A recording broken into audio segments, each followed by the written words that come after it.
Semula saya prihatin, jadi saya pribadi itu prihatin atas nasib rakyat miskin di kota-kota besar, terutama kota Jakarta, yang saya lihat mereka sangat menderita karena mereka sudah lazim bahwa mereka itu digusur oleh atau atas nama pembangunan.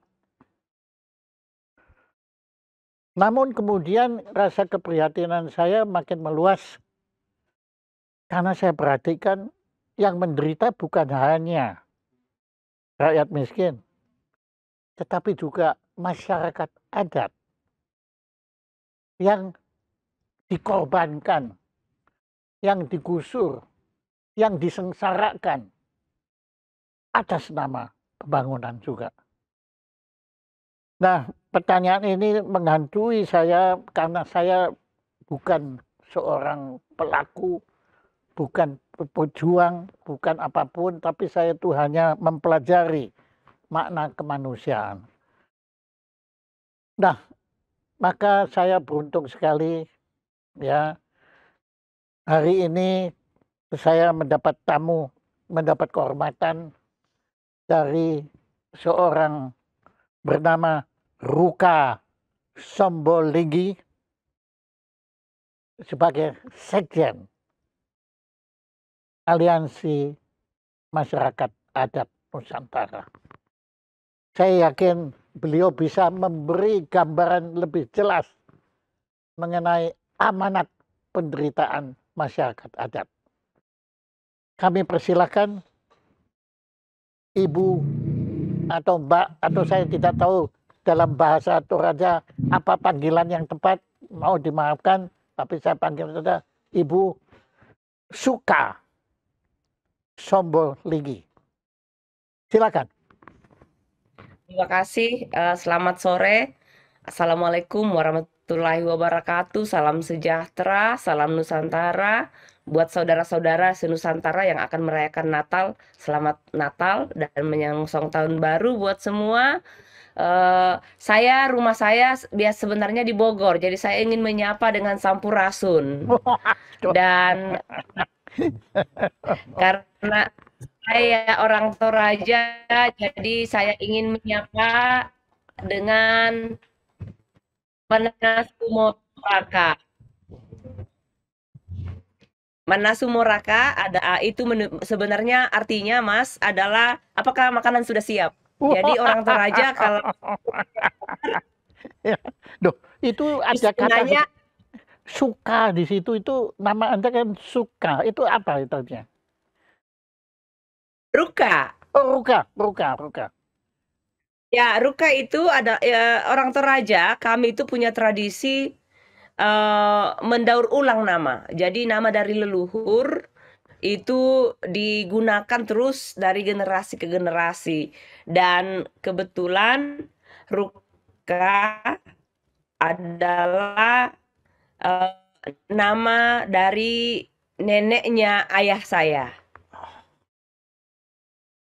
Oke. Kalau Nah, Ruka di dalam saya minta maaf koneksi saya sepertinya kurang baik.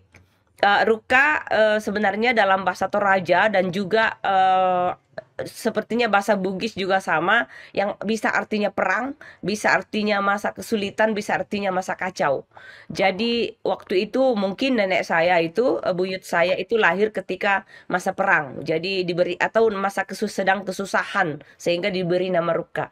Dan ketika saya lahir, beliau mengatakan akan memberikan namanya untuk saya pakai. Itulah sejarah dari nama saya. terima kasih. Ya, Ya, sekali lagi, tadi saya diminta untuk menjelaskan tentang masyarakat adat dan pembangunan, ya. Nah, kalau ingin melihat sebenarnya di dalam sejarah kemerdekaan Republik Indonesia yang kita cintai ini, masyarakat adat juga ikut berjuang. ya. Banyak leluhur kami termasuk kakek dan nenek saya juga ikut berjuang.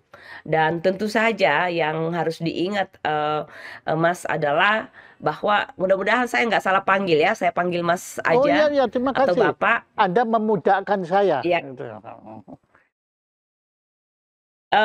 nggak enak saya kalau manggil Mbah karena saya juga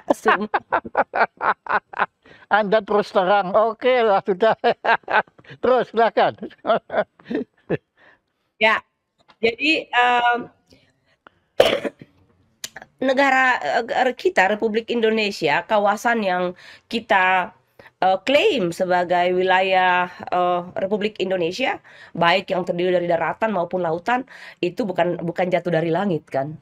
Itu adalah wilayah-wilayah adat. Saya bisa memastikan bahwa setidaknya masa itu yang masih dikuasai oleh masyarakat adat itu adalah minimal 90% dari seluruh wilayah Republik Indonesia. Nah, dan kemudian para pendiri bangsa menyadari itu dan mengakui bahwa kita ini beragam. Pertama, kita menyebut semboyan Bhinneka Tunggal Ika, bahwa kita berasal dari suku-suku bangsa, masyarakat adat yang berbeda-beda, dengan budaya yang berbeda-beda, kebiasaan yang berbeda-beda, ruang hidup yang berbeda-beda, hukum adat yang berbeda-beda. Ya, undang-undang kita mengakui bahwa hukum tertinggi adalah sumber hukum tertinggi adalah hukum adat. Nah, undang-undang ya, Undang-Undang Dasar tahun 1945 secara jelas mengakui itu, mengakui keberadaan masyarakat adat. Nah, tantangannya ya, sialnya, realitasnya adalah sampai detik ini belum ada satu undang-undang yang secara khusus memandu negara ini bagaimana cara memenuhi, mengakui, dan memajukan keberadaan masyarakat adat beserta dengan hak-haknya. Yang terjadi adalah kemudian yang lahir pasca berdirinya Republik Indonesia yang kita cintai ini, yang lahir adalah berbagai undang-undang yang digunakan alat untuk melegalisasi perampasan wilayah adat. Begitu Pak Jaya Suprana, sehingga membuat masyarakat adat seperti sekarang. Nah, yang Bapak lihat di kota-kota yang jadi pengemis, jadi buruh, jadi kaum miskin, bisa jadi sebenarnya itu adalah anak-anak adat yang sudah tergusur tanahnya, tanah adatnya untuk pembangunan, sehingga harus menjadi buruh kasar, harus menjadi pembantu rumah tangga, harus menjadi pengemis. Tadi Anda menggunakan eksplisit kata merampas.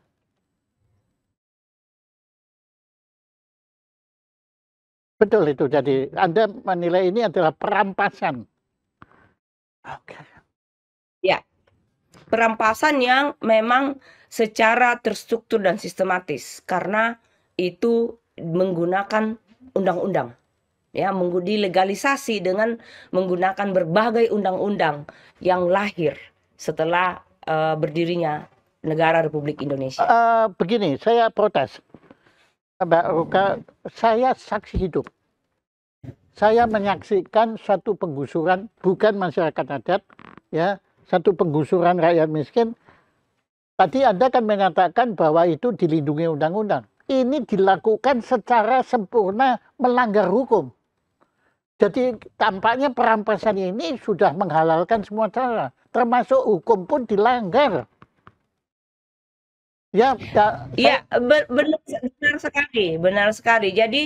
Jadi perampasan, jadi gini, ada undang-undang, ada hukum, ada kebijakan yang masih digunakan untuk memastikan tidak ada perampasan yang semena-mena.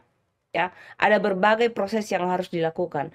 Akan tetapi negara ini supremasi hukum itu tidak berjalan. Yang terjadi adalah yang punya power, iya. itulah yang akan punya hak untuk memaknai hukum, termasuk ya, termasuk bisa dengan secara serampangan menerabas, Iya, ya, melanggar. melanggar hukum Iya, yang iya, ada. Itu betul. terjadi di mana-mana. Jadi memang tetap terjadi. Jadi perampasan yang disahkan, dilegalisasi oleh berbagai hukum dan kebijakan, tapi ada juga perampasan yang justru selain menggunakan undang-undang yang sudah salah, juga justru yang baik sedikit pun itu diterabas. Yes, yes, yes, yes, ya, ya. Kalau gitu ya sebetulnya saya kan tadi agak ragu-ragu ya. Jangan-jangan saya berbeda paham dengan Anda. Ya, karena saya kan cuma mengamati ya. Cuma Anda kan mengalami. Ya, jadi nah tapi ya saya bersyukur ternyata kita sama. Jadi kita memang makanya perkataan perampasan itu ya itu adalah kata kuncinya. Nah, kalau namanya merampas kan nggak boleh. Mau hukum apapun kalau namanya merampas kan nggak boleh anunya situ. Nah, sekarang tadi Anda menyebutkan belum ada undang-undang yang eksplisit melindungi masyarakat adat ini. Ya, saya terus terang menerima nama Anda itu kan dari Maha Guru kemanusiaan saya, yaitu mungkin Anda kenal, yaitu Bapak Sandiawan Sumardi. Ya, itu saya menurut. Kalau Mas Adi, Oh, ya sudah. Kalau gitu ya sudah, sama kita. Ya, oke. Nah, begini. Karena beliau kan waktu itu memberikan dengan Akademi Jakarta memberi penghargaan pada masyarakat adat Kanipan. ini Pak, Iya, ya, Anda ini tahu Pak, ya ya. waktu itu. Nah, kemudian waktu itu tapi kan ada pihak yang tidak setuju. Mereka menganggap, loh, mereka kan melawan pemerintah. Oh, gitu. Makanya begitu masyarakat adatnya digusur karena mereka nggak mau digusur. Padahal itu wajib digusur. Gitu kan menurut paham dari penguasa. Dah. Tapi kemudian berkat perjuangan teman-teman termasuk Anda, yaitu kemudian akhirnya masyarakat Kanipan memperoleh penghargaan itu. Tetapi pada kenyataannya tetap aja mereka tetap sengsara. Nah, menurut Mbak Ruka, bagaimana nih kita menghadapi? Jadi saya kok ingat seperti kisahnya Don Quixote yang bercumah melawan kincir angin itu, atau kisahnya Sisyphus yang mendorong batu ke atas gunung, lalu batunya gelundung lagi ke bawah, kemudian lagi di lantai, tapi terus begitu aja. Bagaimana? Apakah ini penderitaan ini memang sudah merupakan kodrat? Maka ya sudah, memang masyarakat adat itu memang harus dihabisi, ya, atau bagaimana menurut Anda? Kalau saya percaya kodrat itu hanya maut ya, dan lahir ya. Ya udah, menyerah. Saya dan saya percaya ya seperti di dalam berbagai termasuk ajaran dari leluhur kami gitu, nasib ditentukan oleh 90% usaha bagaimana kita mensikapi merespon situasi, dan itu yang harus kita lakukan saat ini sebagai bangsa Indonesia. Bangsa kita ini kan kalau dalam ilmu sosial politik ya, ilmu pembangunan ada yang disebut state capture. Ya, kita kan sedang berada dalam situasi di mana negara kita ini di-capture oleh oligarki. Musuh kita saat ini adalah oligarki. Dan kita bisa secara terang benderang indikatornya adalah ketika posisi dari DPR, posisi dari eksekutif, dan posisi dari penegak hukum serta lembaga yang bisa memberikan keadilan yudisial itu sudah satu suara, ya, tidak lagi bisa saling cross check, tidak bisa lagi saling mengontrol, dan itu adalah situasi saat ini. Dan juga kita lihat betul ya bagaimana itu terrefleksi di dalam ketika undang-undang, kami menyebutnya undang-undang cilaka, undang-undang yang disebut dengan Omnibus Law Cipta Kerja itu diadopsi ya. Itu jelas sekali kelihatan bagaimana ya seluruh struktur dari sebuah negara ini, yaitu struktur legislatif dan eksekutif, yudikatif, dan semua bahkan sampai ke penegakan hukum itu memang dikendalikan oleh orang biasa menyebut invisible hand, mereka yang berkuasa. Tapi menurut saya jelas kelihatan siapa yang berkuasa dalam situasi ini, yaitu adalah mereka pemilik modal dan sudah meletakkan kaki tangannya di berbagai lini sendi-sendi bangsa ini.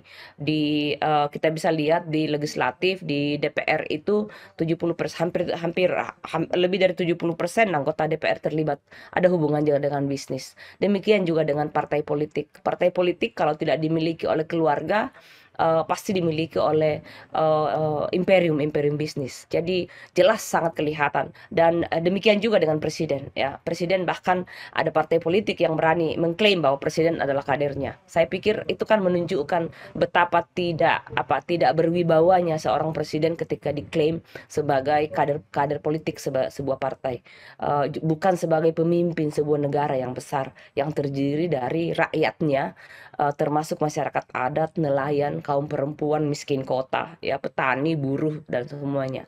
Nah, dalam situasi ini saya pikir kita tidak boleh menyerah. Ya, bagaimanapun juga ini adalah negara kita.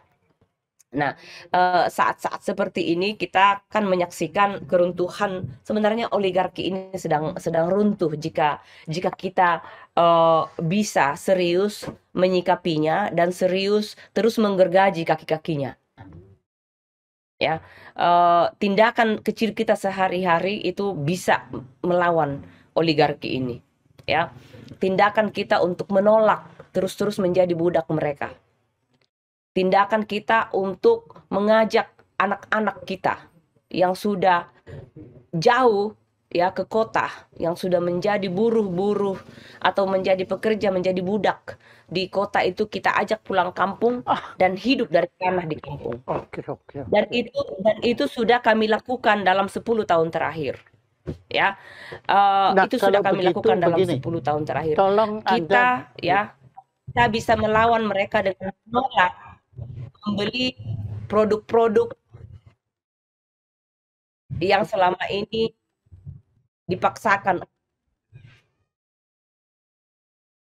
Halo, ya. Halo. Kayaknya internet saya kurang stabil. Oke, sekarang sudah lagi. Banyak sekali yang bisa kita lakukan. Jadi dan sekali lagi Mas ya, Bang atau Bung, sekali lagi kita nggak boleh menyerah, karena ini tanah leluhur kita ya. Negeri ini dibangun di atas tanah leluhur kita.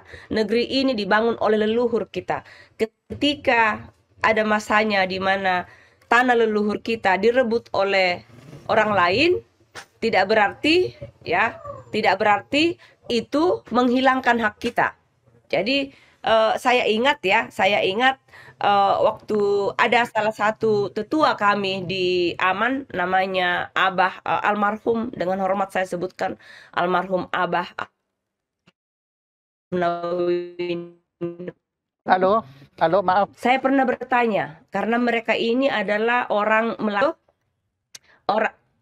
Melayu di Deli Serdang di Sumatera Timur, dan mereka salah satu yang mengalami dampak yang saya sebut tadi itu. Saya sebut tadi orang Toraja tidak pernah kalah.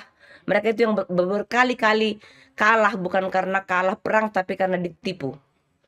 Dan saya bertanya, Abah, bagaimana nasib tanah leluhur kita, tanah adat kita, yang sudah menjadi kota-kota besar, yang sudah menjadi bandara, yang sudah menjadi kantor polisi segala macam. Bagaimana nasibnya? Dia mengatakan begini, kamu jangan risau. Roda zaman berputar. Itu tanah, tapi tidak berarti itu bukan tanah kita.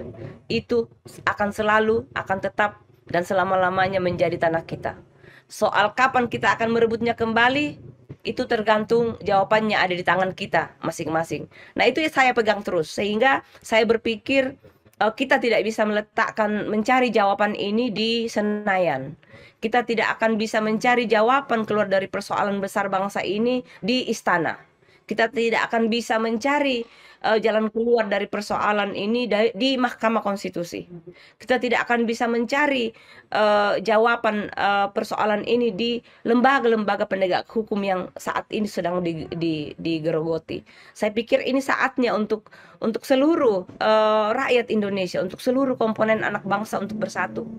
Dan banyak banyak yang saya yakin masih bagus sekali dan masih tetap teguh ya dengan semangat pendirian bangsa ini untuk melindungi, mencerdaskan, mensejahterakan seluruh rakyat Indonesia, segenap rakyat Indonesia. Dan saya percaya dengan itu, Bung, sehingga saya tidak pernah merasa bahwa kita ini seperti tadi itu yang mendorong ya, mendorong batu ke atas dan turun lagi dan turun lagi. Saya melihat sekarang ini hanya bagian dari hantaman dari sebuah rejim yang akan membuat justru saatnya nyali-nyali kita ini diuji seberapa kuat kita masih mampu melawan, atau ya kalau memang udah nggak kuat menyerah aja. Oke, Gitu.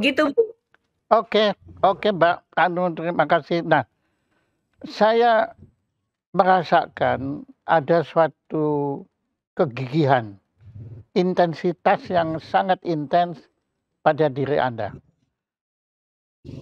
Kenapa Anda bisa begitu gigih berjuang untuk menegakkan harkat dan martabat masyarakat adat?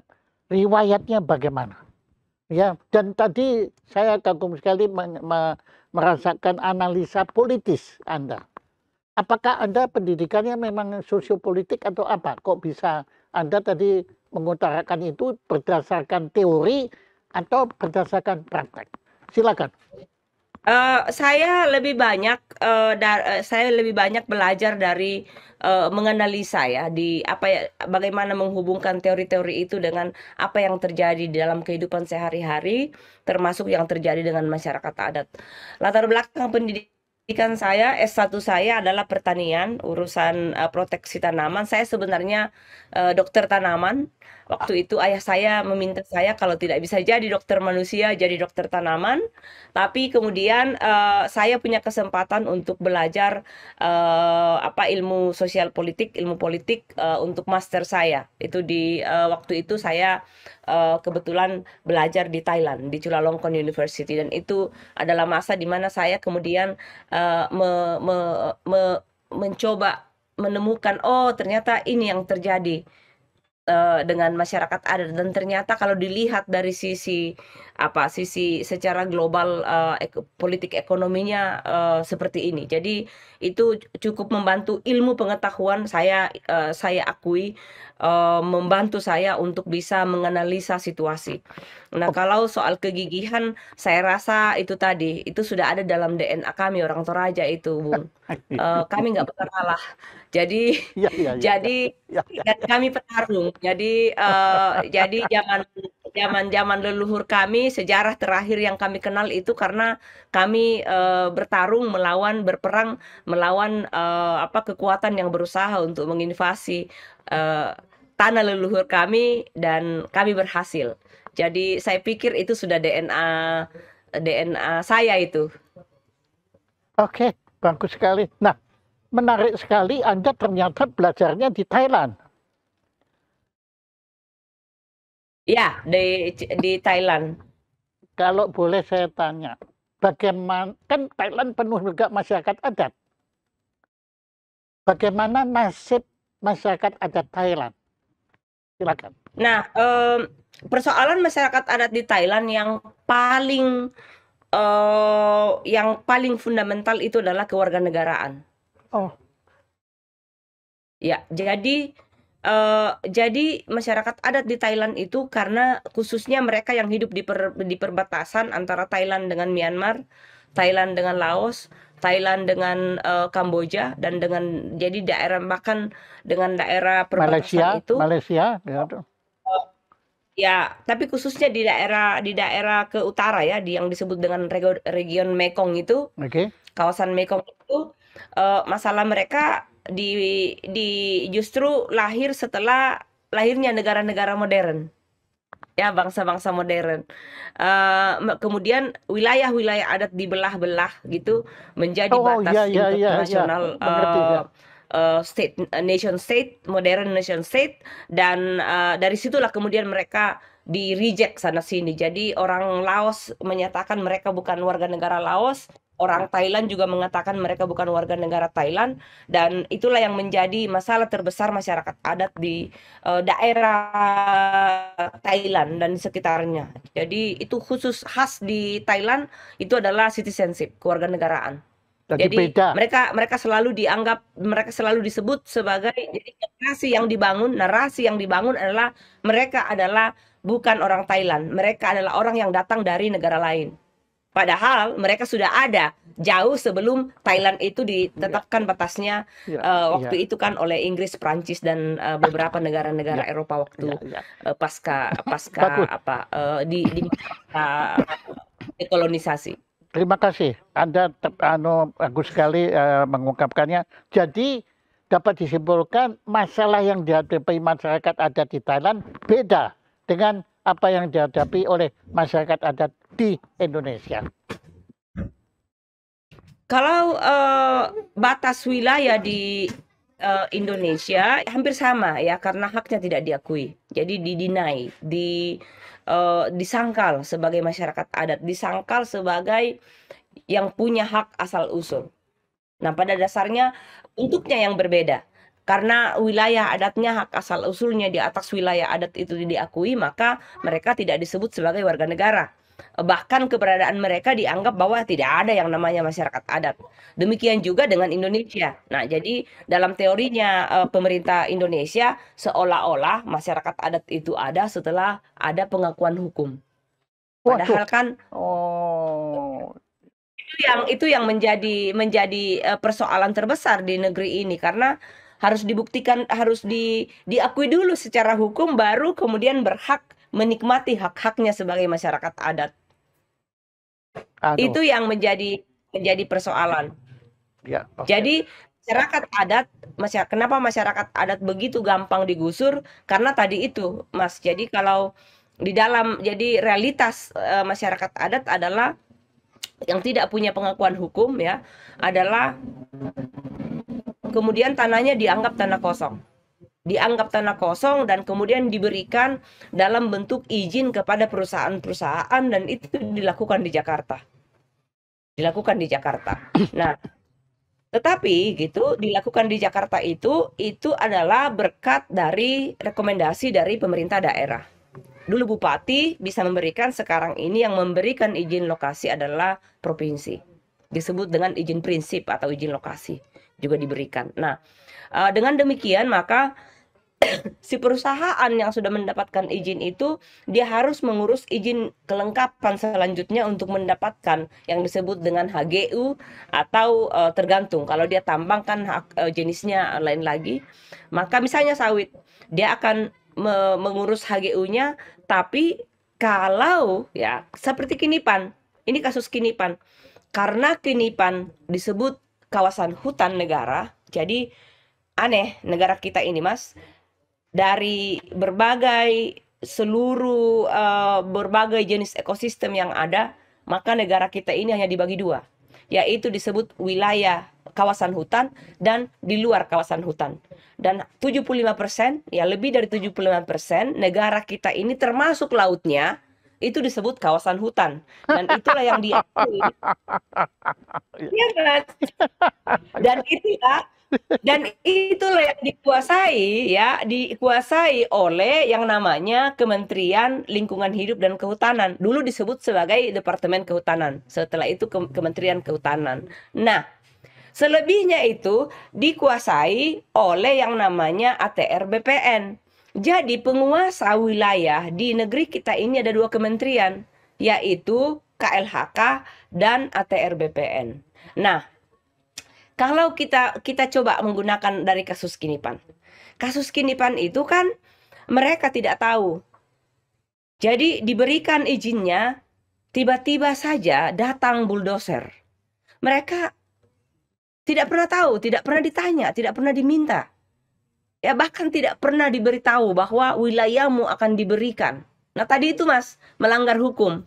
Melanggar hukum adalah harus ada proses yang namanya AMDAL, di mana masyarakat yang disebut sebagai orang lokal itu harus mengetahui dan memberikan persetujuan. Tapi tidak ada. Kenapa?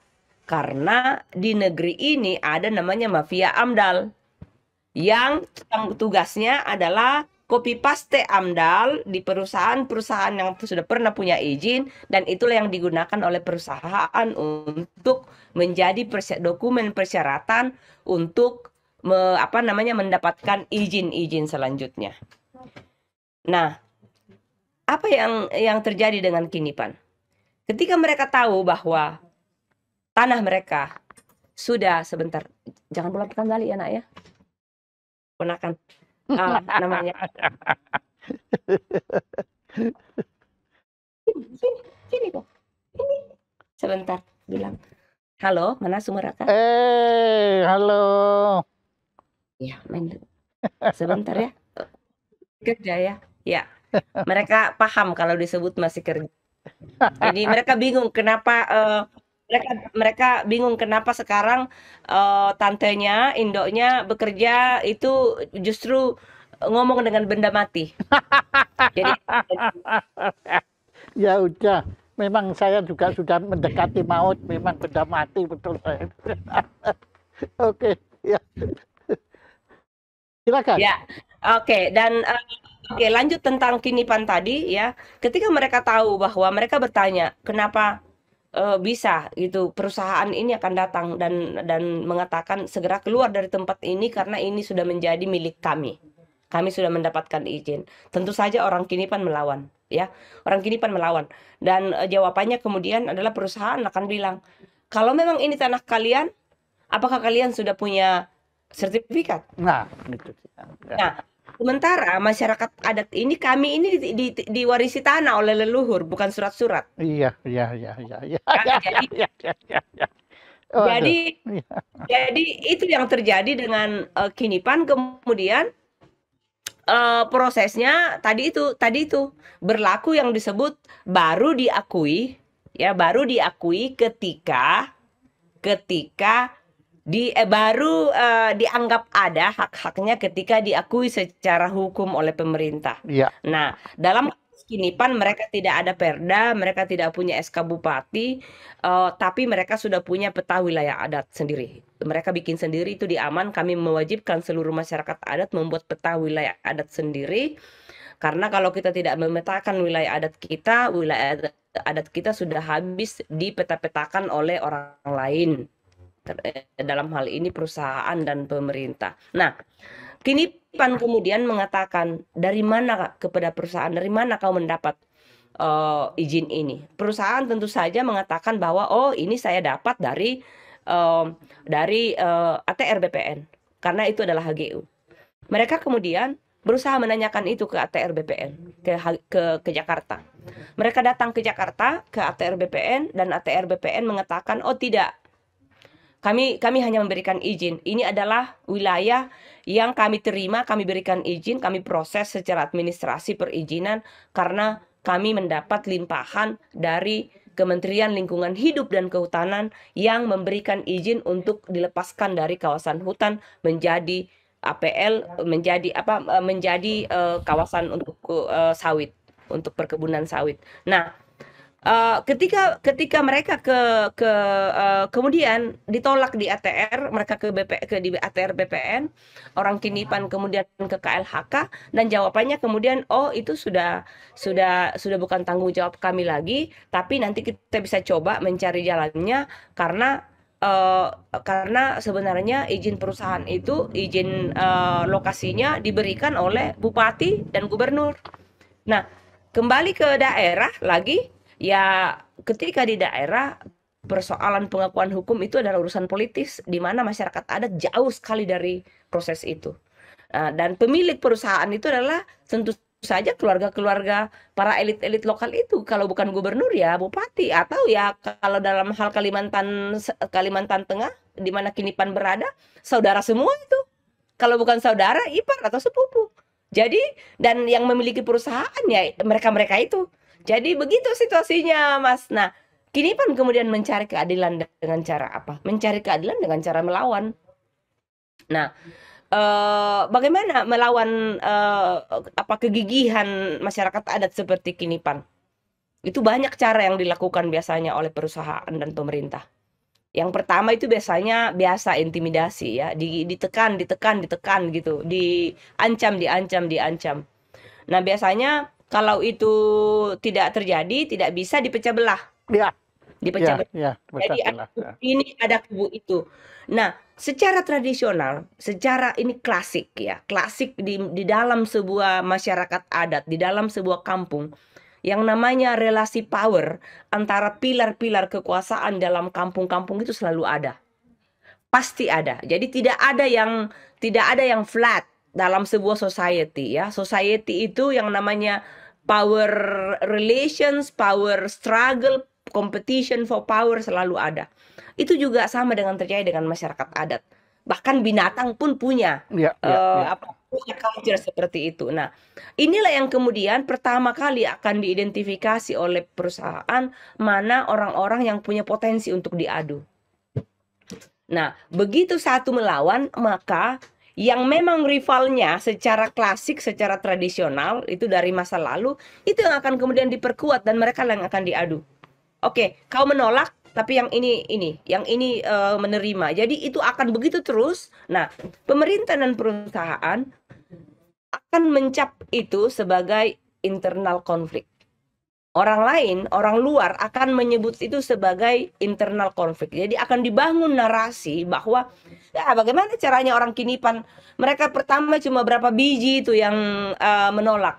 Karena mereka menolak tapi yang ini menerima. Jadi diadu, digoreng dan narasinya kemudian dibangun bahwa orang Kinipan itu tidak ya memang nggak pantas aja gitu, seolah-olah ketika ada konflik itu udah nggak pantas kita menjadi manusia yang punya apa-apa. Nah, itu dibangun terus, tidak pernah kemudian ada upaya, karena di Kinipan itu mereka masih sangat kental dengan musyawarah adat, tapi justru tidak pernah dibangun upaya untuk mendudukkan seluruh masyarakat adat Kinipan untuk bermusyawarah. Yang terjadi adalah setiap mereka bermusyawarah selalu diganggu. Ada polisi datang, ada intel datang, ada ini datang, ada diganggu terus. Ada security perusahaan datang, diganggu terus. Jadi itu yang terjadi dengan Kinipan. Nah, perusahaan terus-terus mengambil keuntungan dari situasi seperti ini yang mereka ciptakan sendiri. Dan ketika itu tidak berhasil seperti Kinipan, disitulah terjadi kriminalisasi. Itulah yang mereka mau lakukan terhadap Bapak Effendi Buhing yang memimpin perlawanan di Kinipan. Ya, mereka ingin menangkap Effendi Buhing, ya, dan mengambil paksa Effendi Buhing di kampung. Sayangnya mereka tidak sadar bahwa ada seorang perempuan hebat di sana, istrinya Effendi Buhing, yang dengan berani ya masih menggunakan gunanya teknologi di dalam perjuangan kami begitu, Mas. Kami menggunakan teknologi untuk melawan. Dia gunakan ponselnya, HP-nya itu untuk ambil foto dan dia langsung kirim keluar bahwa suami saya sedang diculik. Dia menyebutnya suami saya diculik oleh polisi. Dan dari situlah kemudian muncul tekanan publik yang begitu besar mengutuk penangkapan paksa Effendi Buhing. Ya, itu adalah masa yang sangat mendebarkan. Hampir 2 hari akhirnya polisi angkat tangan dan Effendi Buhing dikembalikan ke kampung tanpa tuntutan apa-apa. Jadi kalau tanpa teknologi tadi, tanpa gerakan masyarakat, netizen yang marah, maka tentu saja saat ini mungkin Effendi Buhing sudah berada di balik jeruji besi. Dan itu sudah terjadi dengan banyak masyarakat adat di tempat lain. Jadi begitu kisahnya masyarakat adat, Bung. Oke, ya. Nah, tadi kalau di VT Ampera itu memang benar, saya juga menyaksikan bagaimana masyarakat adat di Kendeng dan lain juga di pecah belah. Nah, begini, Anda kan tadi menyatakan ternyata dengan senjata teknologi bisa dilakukan perlawanan. Nah, menurut Anda sejauh mana? Ini kan masyarakat adat kan bukan hanya di Kinipan kan, ini kan seluruh Indonesia kan mengalami nasib yang sama, Papua, ya Lampung dan lain-lain. Nah, menurut Anda atau begini, pertama Anda menilai perjuangan Anda bersama masyarakat adat ini sudah ada hasilnya sampai di mana? Itu dulu pertama. Terus yang kedua, Kalau perjuangan itu kan seperti membuat sebuah rangkaian ya kejadian. Dia meletakkan satu batu pijakan untuk batu pijakan yang lebih besar. Kalau saya melihat dalam perjalanan masyarakat adat, setidaknya dari yang tidak pernah atau dulu selalu disebut sebagai masyarakat terasing atau kolot atau terpinggirkan, buruk sekali masyarakat adat, tidak ada yang menyebut sebagai masyarakat adat, justru bahkan dicap sebagai masyarakat terasing, dicap sebagai manusia setengah binatang gitu, minimal setidaknya narasi primitif ya, setidaknya sekarang ini sudah mulai berkurang ya kesan-kesan seperti itu. Nah, kemudian yang kedua, secara organisasi kami pada tahun 2012 itu kami yakin bahwa hak konstitusional masyarakat adat yang diakui oleh Undang-Undang Pasal 18B ayat 2 dan 28I ayat 3 itu mengakui hak masyarakat adat, dan kami meyakini bahwa undang-undang kehutanan yang mengatakan bahwa hutan adat adalah hutan negara itu salah.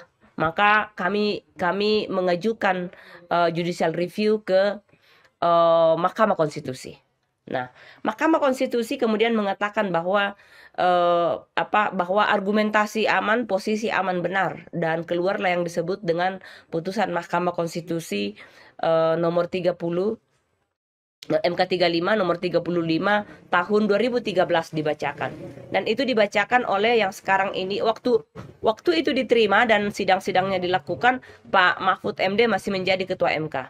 Nah, setelah beliau pensiun baru itu dibacakan tahun 2013. Nah, MK 35 ini menjadi sebuah penanda waktu, lini masa di dalam kita sebagai bangsa Indonesia. Karena MK kemudian menyatakan bahwa yang selama ini dilakukan oleh negara, oleh pemerintah, mengangkangi hutan-hutan di dalam wilayah adat, mengklaim sebagai milik negara, itu salah. Nah, itu yang kemudian menjadi pegangan kami bahwa ternyata apa yang kami yakini tentang hak konstitusional kami itu benar. Jadi MK 35 itu adalah sebuah biasanya disebut sebagai sejarah, tonggak sejarah di dalam capaian masyarakat, gerakan masyarakat adat di seluruh Indonesia. Milestone. Milestones ya, tonggak sejarah. Yang terjadi kemudian adalah kami menggunakan MK 35 itu untuk mengambil kembali hutan-hutan adat, wilayah-wilayah adat yang selama ini sudah diklaim oleh pemerintah sebagai hutan negara. Nah, sejauh ini memang lambat karena namanya juga proses politik, Mas. Jadi mengembalikan hutan adat itu adalah tadi itu baru boleh kalau sudah diakui secara hukum masyarakat adatnya melalui perda. Nah, satu perda itu ada perda yang sudah 7 tahun belum disahkan. Ya, undang-undang masyarakat adat saja sudah 10 tahun lebih belum disahkan, mangkrak di DPR. Jadi karena itu adalah proses politik dan semuanya bukan di tangan keputusannya, bukan di tangan masyarakat adat, sehingga panjang dan rumit dan berliku. Tapi ya itu tadi, kita kan nggak boleh menyerah, ya. Kita harus bisa pokoknya mereka bilang mereka bilang kau harus melakukan ini, ayo kita kerjakan. Mereka kau melakukan ini, ayo. Kenapa tidak? Sampai saatnya di mana mereka tidak bisa lagi mengatakan tidak. Dan itulah yang selalu menjadi pegangan kami saat ini, bahwa ya kita tidak akan pernah berhenti berjuang karena ada MK35 itu. Nah, sejauh ini sudah ada 60.000 hektar hutan adat yang sudah kembali ke pangkuan masyarakat adat. Nah, bukan main. di tengah, Ya, hebat.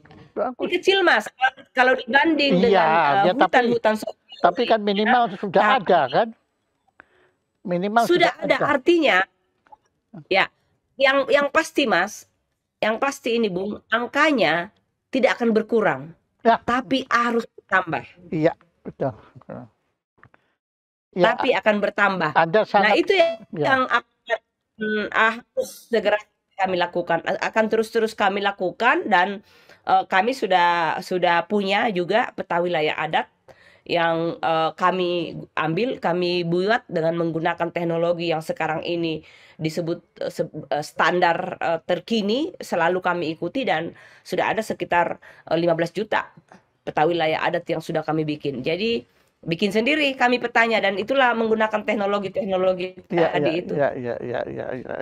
Wah, kira. Nah, begini, kalau boleh saya tanya sebagai pertanyaan terakhir, Anda sebagai aliansi masyarakat adat ini, AMAN, itu anggotanya berapa? Kan setiap masyarakat satu. Oke. Nah, itu berapa? Anggota AMAN adalah komunitas, bukan individu. Jadi anggota AMAN itu saat ini jumlahnya adalah 2.432. Komunitas.